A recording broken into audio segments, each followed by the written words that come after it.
नमस्ते दोस्तों, हम लोग का ये नेक्स्ट वीडियो आ चुका है, दैट इज़ फोर्थ वीडियो। इसके पीछे हम लोग का थर्ड, सेकेंड और फर्स्ट तीनों आ चुका है।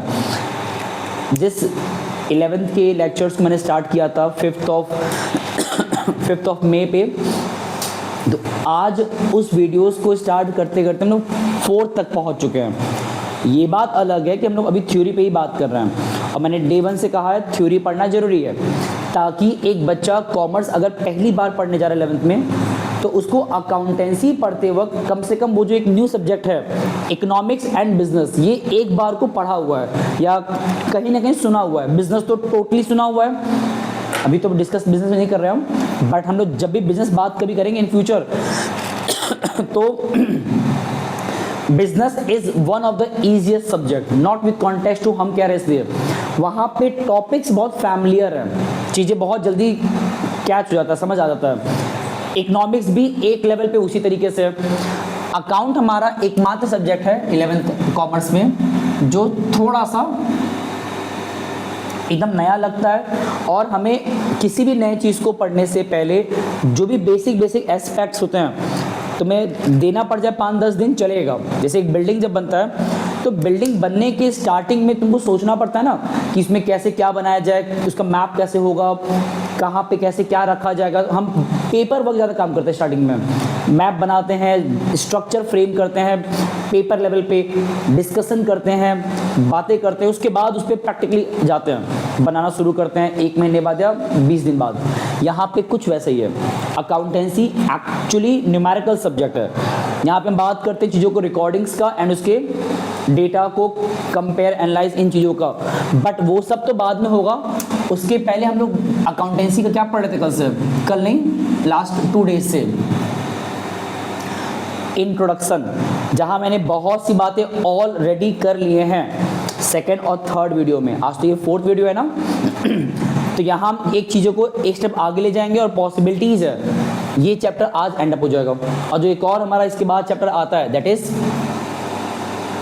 Accounting terms. हम ये भी कोशिश करेंगे कि इस चैप्टर को आज से स्टार्ट कर दें, और कोई दिक्कत नहीं है। जब भी थ्योरी पढ़ते हो ना तो थ्योरी में ऐसा कोई बाउंडेशन नहीं कि जहाँ पे हम एक बार में एक ही चैप्टर एंड अप करें फिर सेकंड चैप्टर के लिए नेक्स्ट का वेट करें, कोई दिक्कत नहीं है। थ्योरी मतलब जो बातें हमें पता होना चाहिए वाइल स्टडिंग अकाउंटेंसी, वो सब एक बार में सुन लो। हम चाहते तो तुमको ये सब चीज़ें बहुत शॉर्ट बता सकते हैं, बट वही बात आता है, सीखना है तो पहली बार में ही ढंग से सीख लो ताकि दोबारा पढ़ना बता नहीं पाए। तो ये 2 चैप्टर से थ्योरी जो है होपफुली हम लोग का may be not sure, but आने वाले 1 या 2 वीडियोस में एंड अप हो चुका हो। फिर बात करेंगे प्रिंसिपल्स ऑफ अकाउंटेंसी पे, जो कि 1 दिन का सिर्फ है। अगर हम बात करें आज के टॉपिक का, हम लोग क्या क्या पढ़ने वाले हैं इस लास्ट चैप्टर जो चल रहा था उसमें से अकाउंटेंसी के इंट्रोडक्शन में हम लोग ने definition, features, process, objectives, limitations and advantages, and एक और था that is book keeping and accounting का डिफरेंस, एंड अकाउंटिंग, अकाउंटेंसी और अकाउंट का डिफरेंस, ये हम लोग डिस्कस किए हैं। और मैंने पहले भी कहा था कि इन सारे कंटेंट को या तो बुक से पढ़ो, कोई दिक्कत नहीं है, बुक में ज़्यादा अच्छे से दिया हुआ है। जो हम नोट्स देंगे वो भी परफेक्ट है, वहाँ से भी ले सकते हो, चॉइस सबके पास है। आज का टॉपिक हमारा होगा 3 हेडिंग्स। कौन कौन सा? पहला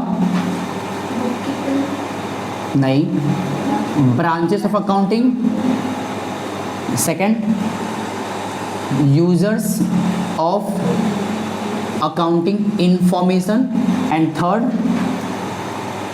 qualitative attributes of accounting information. एक और चाहो तो लिख लो, ज़्यादा अच्छा रहेगा, 4th हेडिंग जोड़ लो, that is system of accounting. अब ये सिस्टम वो नहीं जो तुम समझते हो, यहाँ पे सिस्टम का मतलब होता है दैट हम अकाउंटिंग कितने तरीके से करने वाले हैं, उसका पैटर्न कितना हो सकता है हमारे लेवल पे, बुक के लेवल पे। तो ये 4 हेडिंग पढ़ना हम लोग का है आज के टॉपिक के। और इसके बाद जो भी चैप्टर 1 का थ्योरी पार्ट था कि वेरियस जो हमारे माइंड में डाउट्स आ सकते हैं कि अकाउंटिंग क्या होता है, उसमें खास बातें क्या हैं, फीचर्स क्या हैं, लिमिटेशंस क्या हैं, फंक्शंस क्या हैं, फंक्शन मतलब ऑब्जेक्टिव्स क्या हैं, उसके प्रोसेस क्या हैं, ये तो यहाँ तक पढ़ लोगे। लेकिन अब हम लोग का जो नेक्स्ट हेडिंग आता है उसका नाम क्या है, ब्रांचेस। अब ये बातें तुम लोगों को समझना पड़ेगा कि अकाउंटिंग जब हम लोग करते हैं आज की डेट में, तो जिस अकाउंटेंसी का मैंने डे 1 से इतना गुणगान किया है, बेनिफिट बताया है, तो इसके पीछे एक कारण है, पता है क्या है? उसके पीछे कारण ये है दैट ये जो अकाउंटिंग है ना, जो हम लोग कर रहे हैं, इसकी ब्रांचेस बहुत हो चुके हैं। ब्रांचेस का मतलब क्या होता है, डिविजन्स कह सकते हो, या यू कैन से उसके एंगल्स, कि आज के डेट में अकाउंटेंसी सिर्फ एक डायरेक्शन में नहीं रह गया है। तुम्हें लगता होगा अगर कि भाई अकाउंटेंसी हम लोग आज कर रहे हैं सिर्फ अपने फर्म के अंदर बुक्स को रिकॉर्ड या जो फर्दर प्रोसेस था that is classification, summarising, whatsoever, सिर्फ अकाउंटेंसी वहाँ तक रेस्ट्रिक्टेड है, ऐसा नहीं है। इसके आगे बहुत कुछ है, बट पहले एक बात ना देखो। ओके, अभी हम बता क्या रहे थे, मेन पानी पीने लग गए थे। हम बता क्या रहे थे, अकाउंटिंग का ब्रांचेस का मतलब क्या होता है। आज के डेट में अकाउंटेंसी का तुम अगर ये समझते हो कि ये सिर्फ एक ही जगह तक रेस्ट्रिक्टेड है, दैट एक फर्म है उसमें वो रिकॉर्डिंग कर रहे हैं, काम खत्म, नहीं। एक स्मॉल फर्म है वो भी रिकॉर्डिंग कर रहा है, इतना तक अकाउंटेंसी नहीं है। आज के डेट में जिस तरह से कंप्यूटर या जिस तरह से बैंकिंग का रोल हम देखते हैं हर जगह पहुंच चुका है। बैंक का एक्टिविटीज़ तुम देखोगे ना, कहाँ कहाँ पे नहीं जा चुका है, उनका फंक्शनिंग, उनका कामकाज। एज लाइक अकाउंटिंग भी हम आज की डेट में सिर्फ फर्म के रिकॉर्डिंग, डेटा को रिकॉर्ड करने तक रेस्ट्रिक्ट नहीं रखे हैं, इनके ब्रांचेस बहुत बढ़ चुके हैं। तो ब्रांचेस कौन कौन से मेन हमारे लिए हैं। सबसे पहला, आज की डेट में हम लोग अकाउंटेंसी को यहाँ तक पहुँचा चुके हैं, that is called financial accounting. जितने वर्ड्स लिखेंगे हम, ये क्या बताएगा कि अकाउंटेंसी इन एरियाज में भी हो रहा है।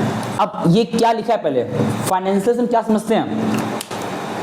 फाइनेंशियल से मतलब होता है मनी, पैसे की बात हो रही है। और जानते हो ये कहा जाता है कि जो कॉरपोरेट हाउस अपने पैसे का अच्छे से अकाउंटिंग कर सकता है। पैसे का अकाउंटिंग मतलब क्या होता है, तुम्हारे पास पैसा आ तो गया 10 करोड़ रुपीस, मार्केट से अरेंज कर लिए, फिर अपना खुद के इन्वेस्ट कर दिए, बट उस पैसे का कहाँ कैसे इस्तेमाल हो रहा है ना, ये समझ पाना बहुत बड़ा टास्क है। कितनी बार तो गवर्नमेंट इसमें चला जाता है, गवर्नमेंट अपना इलेक्शन हार जाता है इन वजहों से। पता है क्यों?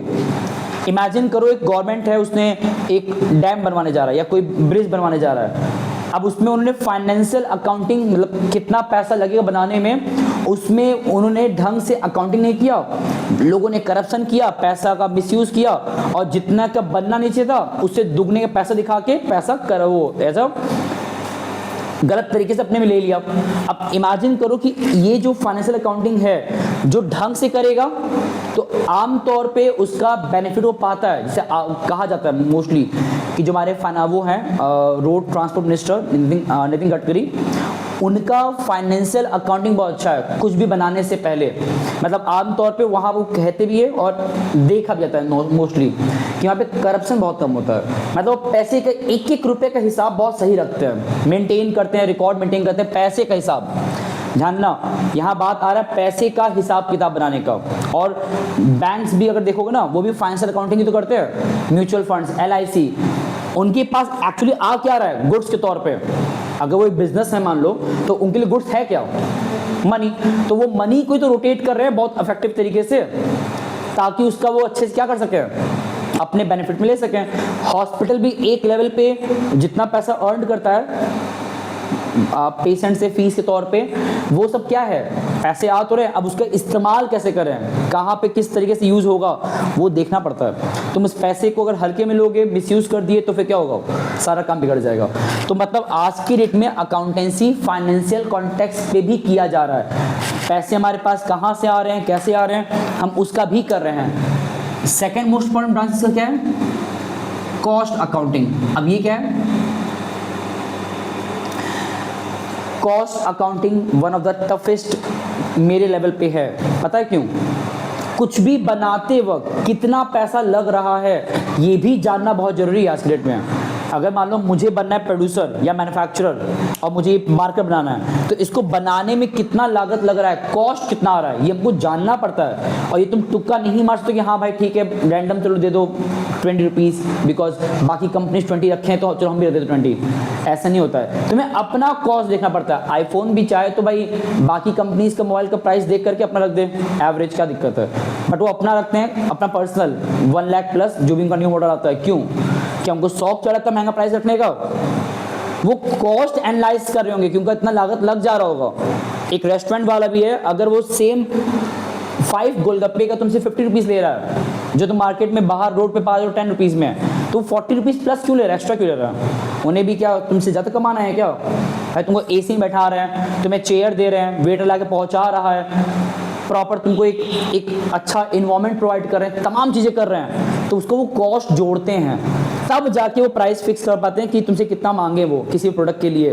तो कहने मतलब क्या है, कॉस्ट अकाउंटिंग भी हमारा एक ब्रांच है जहाँ पे हम एक्चुअली कुछ भी बनाने करने से पहले कितना पैसा लगता है हम उसका भी अकाउंटिंग करते हैं। और बहुत ज़रूरी है, जहाँ तुमने पैसा कम चार्ज किया, कम कॉस्ट एनालाइज किया तो तुम्हारा नुकसान हो जाएगा, ज़्यादा एनालाइज कर दिए तो कस्टमर खरीदेगा नहीं, तो तमाम दिक्कतें हैं। तो इसलिए एक्यूरेट कॉस्ट को जान पाना इतना आसान नहीं होता। लोग इसमें पैसा हायर करते हैं, मतलब सॉरी लोगों को हायर करते हैं, उनको पे करते हैं कि आप भाई मेरे फर्म का कॉस्ट अकाउंटिंग करिए, आपको पे करेंगे, बताइए कि कितने का हमारा लगा। और एक्चुअली हम लोग बेसिकली बात करते हैं फैक्टर्स ऑफ प्रोडक्शन पे, कि हमारे जितने फैक्टर्स हैं, land, labour, capital, human capital, वहाँ कितना लग जा रहा है पैसा कुछ भी बनाने के लिए, ये एनालाइज करना भी अकाउंटिंग का ही पार्ट आज की डेट में है।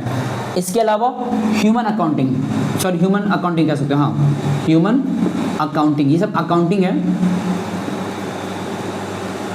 एक फर्म अपने ह्यूमन बींग्स का भी अकाउंटिंग कर रहा है। अब ये क्या होता है भाई इसको हम ह्यूमन रिसोर्स अकाउंटिंग भी कह सकते हैं, कि जो हमारे यहाँ काम कर रहे हैं human beings, anyone, workers, manager, director, anyone, हम उनका भी अकाउंटिंग कर रहे हैं। अकाउंटिंग मतलब एक्चुअली क्या है, डेटा बना रहे हैं। डेटा क्यों बना रहे हैं? कि उनसे हम ढंग से बात कर सकें। मेरे पास अगर डेटा नहीं होगा एक बच्चे के बारे में, तो क्या हम पीटीएम के दिन उस बच्चे को लेके बात कर पाएंगे उसके पेरेंट्स से? इम्पॉसिबल है। मेरे पास उसका डेटा होता है पूरे साल का, उसके परफॉर्मेंस का, यूटीज का, कॉपीज परफॉर्मेंस का, क्लास बिहेवियर का, जिसको हम लिख के रखे होते हैं, वो कैसे बिहेव कर रहा है, उसके पनिशमेंट्स का, कितनी बार पनिशमेंट पाया हुआ है पूरे ड्यूरिंग द मंथ। तो वो जो ह्यूमन अकाउंटिंग हम कर रहे हैं ना, कितना हेल्पफुल है। एज लाइक एक फैक्ट्री में अगर 50 वर्कर्स है तो उनका भी हिसाब किताब बनता है। कोई अच्छा काम कर रहा है तो साल के अंत जब आएगा तो उसके ट्रैक रिकॉर्ड को देख के, जिसको तुम परफॉर्मेंस इंडेक्स भी कह सकते हो, उसका पीआई कह सकते हो, या बहुत सारे वर्ड्स हैं, उसके हिसाब से उनको तुम क्या करते हो, रैंकिंग देते हो, उनको मोटिवेट करते हो, उनको बोनस देते हो, तमाम चीज़ें होती हैं। तो ह्यूमन अकाउंटिंग भी आज के डेट में इंपॉर्टेंट टर्म बन चुका है हमारे लिए। नेक्स्ट हमारा क्या है, बैठ जाओ आयुष। ओके, नेक्स्ट हमारा क्या है, management accounting.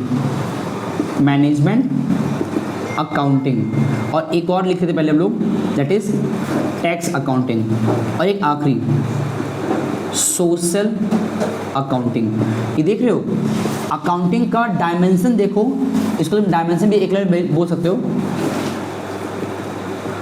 What is dimension, कि कहाँ तक अकाउंटेंसी आज के डेट में पहुंच चुका है। जो ह्यूमन बींग्स का अकाउंटिंग कर रहे हैं अपने फर्म के अंदर, वो अपना भी अकाउंटिंग करते हैं, अपने खुद के डेटा को भी एनालाइज करते हैं। जैसे मैनेजमेंट में पर्सन बैठा हुआ मैनेजर, वो हवा बात नहीं कहने वाला, कुछ भी रैंडम नहीं बोलने वाला, वो खुद भी अकाउंटिंग करते हैं अपने खुद के मैनेजमेंट एनालिसिस का, अपने मैनेजमेंट डिसीजंस का, कि वो कुछ भी बोलने अगर जा रहे हैं, जाओ, अगर वो कुछ भी बोलने जा रहे हैं, पानी चाहिए क्या, तो वो अपने मैनेजमेंट डिसीजन के लिए भी पहले डेटा बनाते हैं। अभी तुम लोग पढ़ोगे 12th क्लास आते आते कि मैनेजमेंट के जो लोग होते हैं वो अकाउंटिंग में क्या कर रहे हैं, वो बेसिकली डिसीजन लेने से पहले डेटा को मैनेज करते हैं अपने हिसाब से, उससे कुछ कंक्लूजन निकालते हैं, फिर अपनी बात कहते हैं। जैसे एग्जांपल दें, एक फर्म कितना कैपेबल है, वो अपने गुड्स को बेचते वक्त कितना जल्दी पैसा रिकवर कर पा रहा है, मतलब अपने स्टॉक को हम कितनी बार रोटेट कर पा रहे हैं। इस बात को कहने के लिए मैनेजमेंट क्या करता है, अकाउंटिंग डेटा को एनालाइज करता है, फॉर्मूला यूज करता है, उसमें अप्लाई करता है, एक डेटा निकलता है, उसके बाद बोल पाता है कि हाँ भाई हमने लास्ट 1 मंथ में स्टॉक को इतनी बार खरीदा और बेचा। दैट मीन्स मैनेजमेंट वाले भी क्या कर रहे हैं आज के डेट में, अपने डेटा को, अपने डिसीजन को बोलने से पहले क्या कर रहे हैं, कोशिश कर रहे हैं कि किस तरीके से अफेक्टिव रहे, उनको भी अकाउंटिंग करना पड़ रहा है। And second last, tax accounting. हम कितना टैक्स गवर्नमेंट को पे करेंगे या कितना टैक्स हम कलेक्ट कर रहे हैं जीएसटी के तौर पे अपने कस्टमर से, इन चीज़ों का भी हिसाब किताब प्रॉपर रहता है। हम इन चीज़ों को इग्नोर क्या पता आज से 20-25 साल पहले कर रहे होंगे, हो सकता है। आज के डेट में इन सबको इग्नोर करना इम्पॉसिबल है। अगर लार्ज स्केल पे काम कर रहे हो तो तुम्हें टैक्स अकाउंटिंग करना ही पड़ेगा, या तो खुद से करो या बाहर से किसी को हायर करो, उनको पे करो। लाइक चार्टर्ड अकाउंटेंट क्या करते हैं, वो तुम्हारे पास आ रहे हैं, तुम्हारे फर्म का टैक्स एनालाइज कर रहे हैं, उसके बाद टैक्स कितना पे करना है बताते भी हैं, और उसके बाद तुम पे कर लेते हो। तो you can say that tax के रेस्पेक्ट में भी अकाउंटिंग आज के डेट में हो रहा है।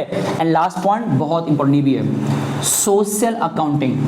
हम कितना समाज सेवा कर रहे हैं, हम उसका भी हिसाब किताब बनाते हैं। या समाज सेवा छोड़ो, जो सोसाइटी के लोग बैठे ना हमारे आसपास, सोसाइटी के लोग, सोसाइटी में जो लोग हैं, हम उनका भी अकाउंटिंग रिकॉर्ड मेंटेन करते हैं। हमारे पास कितने कस्टमर्स आ रहे हैं, हम उनका भी प्रॉपर डिटेल्स रखते हैं अपने पास एक लेवल तक। और सिर्फ कस्टमर नहीं, सप्लायर, इन्वेस्टर, बैंकर, गवर्नमेंट, हम सोसाइटी के सारे सेगमेंट को भी साथ लेके चलते हैं, उनका भी अकाउंटिंग अपने पास मेंटेन रखते हैं, क्योंकि वो बहुत इफेक्टिव है। तुम उनको साथ लेके चलोगे, या फिर कितना हमने सोसाइटी के लिए काम किया, भले रिवील ना करें कि हमने इतना डोनेशन किया है, इतना क्या किया है, बट उसका भी फर्म अपने पास रिकॉर्ड मेंटेन करता है। मतलब अकाउंटिंग इसका भी हो रहा है, ये बुरी बात नहीं है। मतलब सोसाइटल कॉन्टेक्स्ट में एक फर्म जो भी काम कर रहा है उसका अकाउंटिंग हो रहा है। टैक्स के कॉन्टेक्स्ट में जो भी हम अकाउंटिंग कर रहे हैं, डेटा बना रहे हैं, वो भी अकाउंटिंग में जा रहा है। तो ये सब दिखाता है कि ब्रांचेस, मतलब अकाउंटेंसी आज रेस्ट्रिक्टेड किसी एक सेगमेंट तक नहीं है। इसको हम तुम्हें एक एग्जांपल आखिरी दें, आखिरी एग्जांपल इसको कनेक्ट करने के लिए सब। एज अ टीचर, अगर तुम्हें लगता है कि भाई किसी टीचर का रोल सिर्फ पढ़ाना है आज के डेट में, ये झूठ है, बहुत बड़ा झूठ है। उनको पढ़ाने के साथ मिनिमम बता रहे हैं, हम तुम्हें अकाउंटिंग गिनवा सकते हैं भी, हम 5 से 10 काम एक्स्ट्रा करना होता है। पहला कि बच्चों को पढ़ाने के साथ साथ अब उनका सोशल बिलोंग, कितना सोशल अपलिफ्टमेंट हम करा सकते हैं, वो कितना सोसाइटी से जुड़ सकते हैं, वो बताना पड़ता है। पढ़ाई को प्रैक्टिकल कितना उनको बता सकते हैं, वो बताना होता है विद एग्जाम्पल के साथ। साथ ही साथ उनका और भी बहुत सा रोल है कि वो उनको सिर्फ बुक किस कॉन्टेक्स्ट तक रेस्ट्रिक्ट ना करें, उनको सोचने मजबूर करें, चीज़ों को थॉट में ले जाएं। अब यहाँ मैंने क्यों शॉर्ट में लिखा हुआ है, ताकि तुम मजबूर हो जाओ बुक खोलने के लिए, और ये अच्छी आदत है। तो एज ए टीचर हर किसी का ब्रांचेस बढ़ रहा है, रोल बढ़ रहा है, काम बढ़ रहा है। तो अकाउंटेंसी का भी काम बहुत सा बढ़ चुका है। जो इस फील्ड में आएगा तो उसके पास 50 से अधिक डायमेंशन है, वो क्या क्या नहीं। यहाँ तो मैंने एक चीज़ लिखा ही नहीं है। आज के डेट में हम डेटा एनालिस्ट वाला भी काम कर रहे हैं। मतलब अब जब डेटा बनाना बड़ी बात नहीं है, डेटा को एनालाइज का भी तो भाई बहुत सेगमेंट आ गया है। ये काम हमारे लिए एआई कर सकता है, मान लेते हैं, बट स्टिल एक ह्यूमन बीइंग ज़्यादा अफेक्टिव वे में करेगा, बिकॉज वो एज पर डेटा को एनालाइज करेगा सिचुएशन के हिसाब से। खैर, ये हमारा ब्रांचेस था, ये एग्जाम में पूछता है, तो इसको बहुत ध्यान देना। अब आता है यूजर्स। बट यूजर्स पढ़ने से पहले एक सवाल, ये बताओ, इस पूरे ब्रांचेस को जब पढ़ोगे तो अल्टीमेटली क्या नोटिस कर रहे हो? इन सभी पे काम अगर कर भी लिए तो एट द एंड तुम्हारे पास हासिल क्या आएगा, क्या पाओगे? Data, and that data can be called as accounting information. जो भी हम डेटा बनाते हैं अकाउंटिंग प्रोसेस के through, that is called accounting information. और एक बात, ये जो अकाउंटिंग इंफॉर्मेशन है ये बहुत तरीके के होते हैं। It might be you can से योर इनकम स्टेटमेंट, जहाँ पे तुम्हारे फर्म में कितना प्रॉफिट लॉस हुआ उसका डेटा लिखा होता है। ये सब डिटेल में पढ़ोगे न्यूमेरिकली आगे चल के, अभी सिर्फ सुनना है तुम्हें। इसके अलावा फाइनेंशियल पोजीशन, जिसमें क्या आता है, फर्म का बैलेंस शीट आता है। तो इन दोनों डेटा के बन जाने के बाद सवाल आता है कि इसका यूज़ कौन कौन करते हैं, यूजर्स। तो अगर हम बात करें यूजर्स का, मतलब इस्तेमाल किन के लिए आता है ये डेटा, तो हमारे फॉर्म के अंदर दो टाइप्स के लोग होते हैं जिनके लिए डेटा काम आता है। पहला, वो लोग जो फॉर्म के अंदर रहते हैं, डेटा जो बना रहे हैं ना, उस डेटा का इस्तेमाल बहुत लोग कर सकते हैं। बस सवाल क्या है, वो लोग कहाँ पाए जाते हैं। Either they will be found within the organisation, you can say internal users, और सेकेंड वन एक्सटर्नल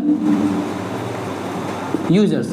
मतलब जो भी हम डेटा बनाते हैं, उस डेटा का बेनिफिट, उस डेटा का इस्तेमाल, उस डेटा का नीड इन लोग को पड़ता है। दोबारा कह रहे हैं हम, उस डेटा का बेनिफिट, उस डेटा का यूज या उस डेटा का नीड या तो उन लोग को पड़ेगा जो फर्म के विदिन में रहते हैं। विदिन क्या होता है, फर्म के अंदर रहते हैं, विदिन, या फर्म के बाहर रहते हैं, आउटसाइड। गैस करो ऐसे कौन कौन से लोग हैं जो फर्म के बाहर रहते हैं बट उनको नीड पड़ता, सॉरी फर्म के अंदर रहते हैं और उनको नीड पड़ता है डेटा का। उनका सारा एक्शंस उस डेटा पे डिपेंड करता है। सबसे पहला कौन होते हैं, ओनर इटसेल्फ। भाई जो फर्म का ओनर है वो डेटा किसी कीमत पे तुमसे हर दिन मांगेगा कि भाई बताओ क्या चल रहा है फर्म में, कितने का सेल किया, कितना परचेज हुआ, कितना प्रॉफिट निकला, कितना नुकसान हुआ, कितना हमने पे किया, तमाम चीज़ें, कितना और क्या आया, वो डेटा मांगता है या मांगते हैं। तो owners are the first internal users of the data. वो सबसे पहले मांगेंगे जो जरूरी भी मांगना उनका। उसके अलावा और क्या है, मैनेजमेंट। हम मैनेजमेंट वालों को भी आमतौर पे इंटरनल रखते हैं। क्यों? क्योंकि वो भी फर्म के एक पार्ट है, क्रूशियल पार्ट है, उनके ही थ्रू पूरा फर्म मैनेज हो रहा है। तो they can not be called as outsiders, they are the part of the, जैसे एज ए स्कूल में अगर देखा जाए तो हम लोग भी क्या है स्कूल के लिए, क्या आउटसाइडर्स हैं? अगर एज ए टीचर पढ़ा रहे कहीं पे तो वो हम लोग भी क्या कहलाएंगे, इंटरनल यूजर्स, क्योंकि हम लोग स्कूल से जुड़े हुए हैं, उसके डेटा का इस्तेमाल हमारे लिए बहुत ज़रूरी है। तो एक लेवल तक हम लोग को चीज़ें पता होता है, कितने बच्चे पढ़ रहे हैं, कौन किस क्लास में है, कौन क्या पढ़ा रहा है, कौन कैसे किस कंडीशन में जुड़ा हुआ है, मैक्सिमम बात पता होता है, जो पता होना भी चाहिए। तो ओनर, मैनेजमेंट एंड जो लोग काम करते हैं, योर एम्प्लॉयज यू कैन से, ये सभी लोग कहाँ आते हैं, इंटरनल में आते हैं। What is internal? एक ऐसा सेगमेंट जो फर्म के अंदर रहता है, अपने सारे काम फर्म के विदिन में करता है, और सबसे इंपॉर्टेंट वर्ड, इनका बिजनेस से डायरेक्ट कनेक्शन रहता है। डायरेक्ट मतलब कि इनका लगाव, इनका कह सकते हो कनेक्शन फर्म से डायरेक्टली होता है, 1 to 1 कह सकते हो। ठीक है, तुम मिलना चाहो किसी स्कूल के प्रिंसिपल सर से, शायद मिल ना पाओ, तुमको अपॉइंटमेंट लेना पड़े, बहुत बातचीत करना पड़े, समय कहीं भाई कल आइएगा ऐसा वैसा ना, because you are outsiders. But अगर एम्प्लॉय चाहे तो तुरंत जाके मिल सकता है, बस जाने की देरी है क्योंकि उसी जगह रह रहा है वो, है ना। अब आते हैं एक्सटर्नल। यहाँ पे कौन कौन लोग आते हैं, जिनका एक तो पहले इनडायरेक्ट होता है फर्म से बॉन्डिंग या कनेक्शन, और इनको नीड क्यों होता है, ये जानना चाहते हैं तुम्हारे फर्म के बारे में तुमसे जुड़ने से पहले। एक कस्टमर तुम्हारे पास कब आएगा, जब तुम उसको अपने बारे में बताओगे, हाँ या ना। तो इसका मतलब क्या हुआ, कस्टमर, बैठ के सवाल लगाओ, कस्टमर और क्या हो सकता है, तुम इसको कंज्यूमर ही कह सकते हो, कंज्यूमर, सप्लायर, इन्वेस्टर्स। तुम इन्वेस्टर्स में बहुत से इन्वेस्टर्स है, कुछ होते हैं जो पैसा लगाते हैं लाइक फाइनेंशियल इन्वेस्टर्स या फाइनेंशियल इन्वेस्टर्स, या दूसरा बैंक कह लो। और कौन बाहर बैठे हुए हैं, गवर्नमेंट, और कौन है, कंप्लीट सोसाइटी, इसमें सब जोड़ लो। ये सब वो सेगमेंट हमारे बाहर के हैं जो एक्चुअली फर्म से इनडायरेक्ट रखते हैं बिहेवियर, और कोशिश करते हैं, क्या कोशिश करते हैं, हमसे डेटा मांगने का। इसमें एक दो और भी हैं। हम सप्लायर्स को एक वर्ड बोल सकते हैं, क्रेडिटर। ये क्या होता है भी आगे जान जाओगे। कस्टमर्स हुआ, बोलो बिल्कुल।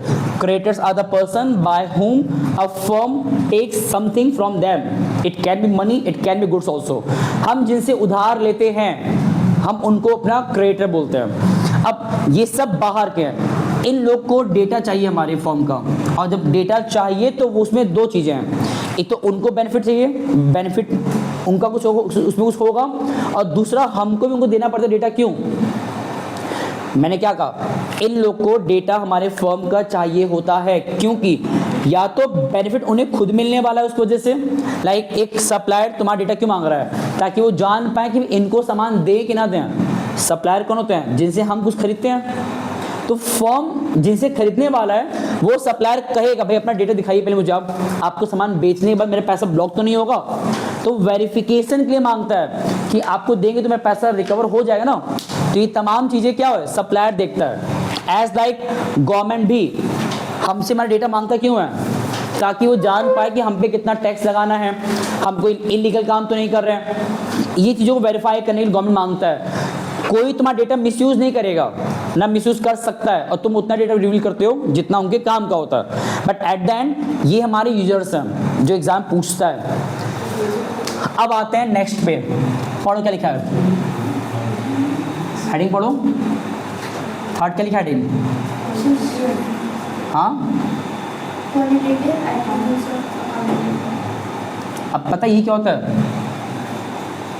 क्वालिटेटिव एट्रीब्यूट्स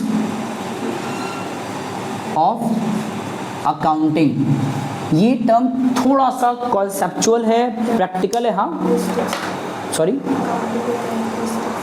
फीचर्स स्टार्टिंग पढ़े, तुम याद करो कि अकाउंटिंग में अल्टीमेटली क्या होता है। हम बात करते हैं फाइनेंशियल ट्रांजैक्शंस का, मॉनेटरी में कन्वर्ट करते हैं, मेजर करते हैं मनी में, रिकॉर्ड करते हैं, क्लासिफाई करते हैं, समराइज करते हैं, इंटरप्रेट करते हैं, कम्युनिकेट करते हैं, एनालाइज करते हैं। हाँ, यही फीचर्स था। फीचर्स का अल्टीमेटली क्या होता है, मतलब कि उसमें खास बातें क्या हैं। यही खास बात है कि अकाउंटिंग में यही खास चीज़ें कर रहे हो।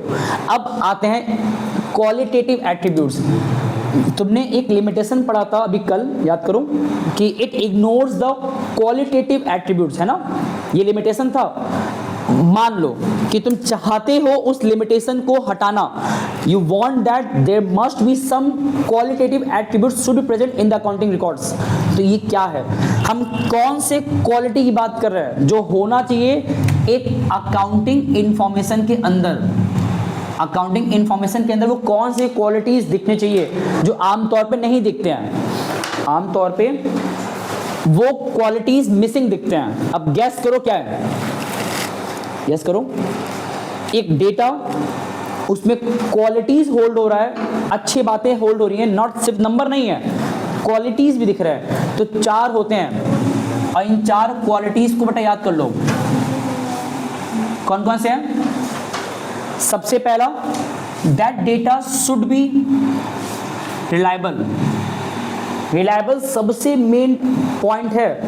What is reliable? That it should be, you can से ट्रस्टवर्दी। यस, मतलब उस डेटा भरोसा तो कर सके। अगर कोई डेटा ऐसा है, मान लो गवर्नमेंट ऐसा कह रहा है, समझो बात को, कि एक स्टेट है, उसका आमतौर पे इनकम बन रहा था पूरे साल का उस स्टेट का 1 लाख करोड़ रुपीस, 1 लाख करोड़ रुपीस। अचानक से वो डेटा गवर्नमेंट क्या करा अगले साल, कि उसने इस साल अपने स्टेट से, एग्जाम्पल यूपी, कितना अर्न कर लिया, 2 lakh crore rupees, double income हो गया। अब तुम बताओ कि क्या ये डेटा जो गवर्नमेंट रिवील कर दे, अगर कोई इसको बिलीव कर पाएगा कि भाई आप एक समय से क्या कर दिए, डबल कमा लिया, आपकी स्टेट से इनकम कहाँ से आ गया, कहाँ से कमा लिया आप। तो कहना बड़ी बात नहीं है, उस डेटा का रिलायबल होना बहुत बड़ी बात है। एक बच्चा प्री बोर्ड तक में आज तक भी पास नहीं हो पाया, 12th क्लास की बात करें, 10th का नहीं, वो 12th में आके 90% पास जाए बोर्ड के रिजल्ट में। अब बताओ स्कूल तक बिलीव नहीं करे, वो कहे भाई वेरीफाई करा लेते बच्चे का, क्या पता कोई इसने बहुत बड़ा गेम खेल के सोर्स लगवा करके सीबीएसई को सीधा क्या करते हैं उसको बोलते हैं सोर्स लगवा लिया, बिल्कुल। क्योंकि भाई जो आज तक प्री बोर्ड में 10 क्रॉस नहीं कर पा रहा है वो 80 में 80 पा जा रहा है। कहना क्या चाह रहा है कि डेटा का रिलायबल होना बहुत जरूरी है। ऑन पेपर क्या दिख रहा है वो तो एक इंपॉर्टेंट एस्पेक्ट है, बट क्वालिटेटिव कॉन्टेक्स्ट में उसका रिलायबल भी होना बहुत जरूरी है। ऐसा ना हो कि तुम डेटा देख रहे हो और तुम्हें बिलीव नहीं हो भाई डेटा ऐसे भी होता है क्या, तो वो डाउटफुलनेस अगर आ रहा है उस डेटा पे, उस डेटा को देखने के बाद, तो यू कैन से it hold the quantitative attribute, quantity उसमें है but it does not hold the qualitative attributes. तो रिलायबल होना चाहिए, भरोसा होना चाहिए। एंड दूसरा बहुत इंपॉर्टेंट, रेलेवेंस, मतलब कि वो फैक्चुअली क्या रहे, करेक्ट। ऐसा ना हो कि तुम जो डेटा बता रहे हो मिसलीडिंग हो, रॉन्ग हो। रेलेवेंट क्या होता है, जो काम की बात है उसमें वो लिखा तो रहे, एटलीस्ट एक्स्ट्रा मत लिखो चलेगा, बट जो मेन बात है वो मेंशन होना चाहिए। जैसे पढ़ा रहे हैं तो जब से मैंने अपलोड किया है और अभी तक जितना अपलोड किया है बीते 2-2.5 सालों में, और अब इधर भी लगातार अपलोड कर रहे हैं, हम पूरी कोशिश करते हैं कि रेलेवेंट बातें ही करें, इररेलेवेंट से बचें, पहला। और दूसरा, कभी आउट ऑफ कॉन्टेक्स्ट बात अगर हो भी इन केस, तो वो कुछ सेकंड्स या कुछ समय के लिए से, नॉट बार बार और बहुत ज़्यादा नहीं। तो रेलेवेंट वही है हमारे अकाउंटिंग डेटा में। अब इमेजिन करो कि तुम्हारे फर्म के अंदर 2 घंटा कोई एम्प्लॉय काम नहीं किया, अब तुम वो भी रिकॉर्ड में ले आ रहे हो। या किसी दिन एक एम्प्लॉय ने अपने घर में बहुत नीड था पैसे का, बहुत एक्सट्रीम नीड था, उसने चोरी कर लिया 100 रुपए का, वो भी रिकॉर्ड में ले आ रहे हो। ये क्या है भाई, वो थोड़ा इररिलेवेंट, उसको इग्नोर कर सकते हो एक हद तक। तो जो डेटा तुम्हें लगता है रेलेवेंट है उसको 100% लेकर बुक्स रिकॉर्ड में आओ। जो लगता है उतना वेरिएबल है, इग्नोर किया जा सकता है, तो उसको हटा दो ना, ताकि डेटा हमारा परफेक्ट रहे। काम की बात लिखा रहेगा तो उसको रेस्पेक्ट मिलता है उस डेटा को, अदरवाइज फिर उसको लोग कूड़ा मानते हैं कि सब भर दिया गया है।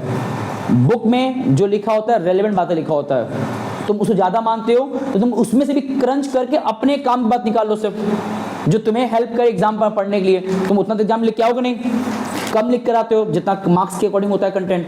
तो रेलेवेंट बातें लिखो। क्यों लिखा होता है 200 वर्ड्स लिखने के लिए, सिर्फ वो तुम्हें फोर्स कर रहे हैं कि भाई एक्स्ट्रा बातें मत लिखिएगा, टाइम लिमिटेड है, रेलेवेंट बातें लिखिए, जो काम की बात है, मार्क्स फुल मिल जाएगा आपको। होता है इस तरीके से। तो ये होता है क्वालिटीज जो होना चाहिए एक डेटा के अंदर। आ जाओ, थर्ड क्या है, थर्ड होता है हमारा that data should B understandable. अब इसका मतलब क्या होता है, बंद करो बताऊं, व्हाट इज अंडरस्टैंडेबल। जो भी डेटा हम बनाते हैं, बिल्कुल तुम लोगों ने अगर मूवी देखा होगा, कौन सा था, तारे जमीन पर, देखे हो, जब उसमें आमिर खान एग्जाम्पल के तौर पे उस जो बेटा था, उसमें लड़का था ईशान, ऐसा नाम था उसका, जब उसके फादर घर जाते हैं, मदर घर जाते हैं, जब उनकी मदर बहुत ज़्यादा फादर ज़्यादा एक्सट्रीम जाके बातें बोलते हैं कि यही मार्क्स पा रहा बच्चा, इतना बेकार है, ये वो तमाम बातें जब बुराई करते हैं, तो अब वहाँ पे वो क्या करता है आमिर खान, तुरंत उस बच्चे के गेम का एक बॉक्स निकालते हैं जिसमें कुछ जापानीज या कोई दूसरा कोरियन वर्ड में लिखा था लैंग्वेज, और पूछते हैं इसको पढ़ के दिखाइए आप। अब वो बेबस कि भी कैसे पढ़ लैंग्वेज जानती नहीं, लैंग्वेज कैसे पढ़ सकते हैं। तो वहाँ वो समझाते हैं कि भाई वो चीज़ें अंडरस्टैंडेबल आपके लिए नहीं हो रहा है, तो एज द बच्चे के लिए भी नहीं हो रहा है। जो वो पढ़ रहा है वो आपको समझ आ रहा है, बट उस बच्चे समझ नहीं आ रहा है। अगर वो समझ गया होता तो वो सीख भी जाता। वही यहाँ पे भी है, हो सकता है एक डेटा हमको समझ आ रहा है, ठीक है, बट ये मैटर नहीं करता। मैटर क्या करता है, वो डेटा जिसको हम दे रहे हैं वो भी समझ जाए, अंडरस्टैंड करे। एक डेटा तुमको अगर हाथ में दे रहे हैं और तुम समझ नहीं पा रहे हो, या तो डेटा बहुत कॉम्प्लेक्स बना दिया गया है जो तुम्हें ऊपर से निकल जा रहा है, या वो डेटा तुम पढ़ने के लिए अभी असमर्थ हो, तो तुमको उतना नॉलेज दिया जाए। मोस्टली क्या होता है, डेटा ऐसा हो जो कोई भी देखे तुरंत कैच कर जाए। जैसे तुम्हारा मार्कशीट तुमको दे, जो तुम्हारा 10th का मार्कशीट भी आएगा, हम किसी को भी दे दें, अगर वो इलिटरेट भी है तो भी वो एक हद तक अगर वो वर्ड पढ़ सकता है पास और फेल, तो भी समझ जाएगा कि बच्चा क्या है, पास की फेल। इसका मतलब क्या हुआ कि डेटा अंडरस्टैंडेबल बनाओगे ना, अंडरस्टैंडेबल, तो ज़्यादा उसका वैल्यू बढ़ जाता है। एंड लास्ट पॉइंट आज के टॉपिक का, that is it should be comparable. इसका मतलब क्या होता है, जो भी डेटा हम बनाते हैं अगर वो कंपेरेबल नहीं, अब कंपेरेबल क्या बहुत लोग कह सकते हो, कंपेयर से क्यों करवा रहे हो आप, तो यहाँ पे कौन कह रहा है कंपेयर तुम करो सिर्फ अपने कॉम्पिटिटर से ही। The data should be comparable with to context, first inter comparison कह सकते हो एंड दूसरा इंट्रा। ये दो वर्ड क्या होता है?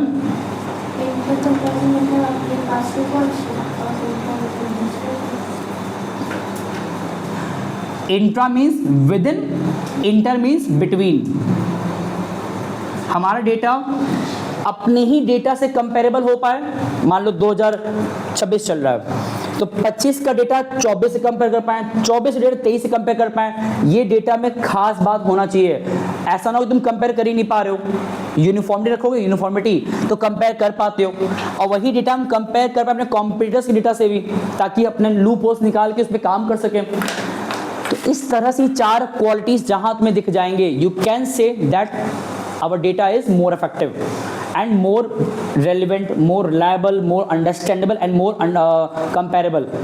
ये जितना लोग अभी तक पढ़े हैं, एक जो रह गया है सिस्टम, ये कोई बहुत नीड अभी नहीं है क्योंकि हम लोग उसको डिटेल में आगे पढ़ेंगे। इसमें 2 टर्म तुम जानोगे, उसका नाम क्या क्या है? डबल अकाउंटिंग सिस्टम एंड दूसरा सिंगल अकाउंटिंग सिस्टम। इसको हम बोलते हैं एक और वर्ड, इनकम्प्लीट रिकॉर्ड्स। ये दोनों हमारे चैप्टर्स हैं, अभी आगे आएंगे तो वहाँ डिस्कस प्रॉपर्ली कर लिया जाएगा। अभी हम लोग जितना डिस्कस किए थ्योरेटिकली, आज हम बात इस पे नहीं कर पाए अकाउंटिंग टर्म्स पे, तो कोई बात नहीं, बहुत लंबा नहीं करना वीडियो को। लेकिन हम लोग अभी चैप्टर 1 पे इतना समय क्यों दिए? आज 4th वीडियो है ना, और हम लोग का चैप्टर 1 आज एंड अप हो रहा है, क्योंकि मैंने पहले भी कहा था 11th अकाउंटेंसी में बेस का स्ट्रॉन्ग होना बहुत ज़्यादा ज़रूरी है। क्योंकि मैंने देखा है ऐसे बहुत से बच्चों को जिनको आज भी अकाउंट बीत जाने के बाद 11th क्लास का उनको बेसिक्स नहीं पता, ब्रांचेस नहीं पता, अकाउंटिंग का डेफिनेशन तक नहीं पता, प्रोसेस नहीं पता, जनरल क्या होता है, क्यों रिकॉर्ड करते हैं, क्यों क्लासीफाई करते हैं, क्यों समराइज करते हैं, क्या एनालाइज करते हैं, ये सारी बातें उनको मतलब कंफ्यूजिंग लगता है। तो इट्स बेटर कि कोई जल्दीबाजी नहीं है। अगर हम लोग आज यहाँ तक पहुँचे आराम से, एक बच्चा इतना देख लिया, उसके माइंड में जा चुका है अकाउंटेंसी के बारे में एक बेसिक अंडरस्टैंडिंग। अब अकाउंटिंग टर्म जब पढ़ोगे तो ये लेवल एक स्टेप आगे बढ़ेगा। मतलब तुम लोग समझ सकते हो कि हम लोग जो अभी तक पढ़ते आए हैं वो स्टेजेस वाइज है। आज यहाँ तक पहुँचे हो, अब अकाउंटिंग टर्म जब पढ़ लोगे तो वो स्टेप बढ़ जाएगा, श्योर है। उसके और आगे बढ़ो जब प्रिंसिपल पढ़ लोगे, फिर न्यूमेरिकल भी आ जाएगा। तो चलो इसके यहाँ रोकते हैं, एंड जब कल मिलेंगे नेक्स्ट वीडियो में तो इसको आगे ले जाएंगे, ठीक है? चलिए, धन्यवाद।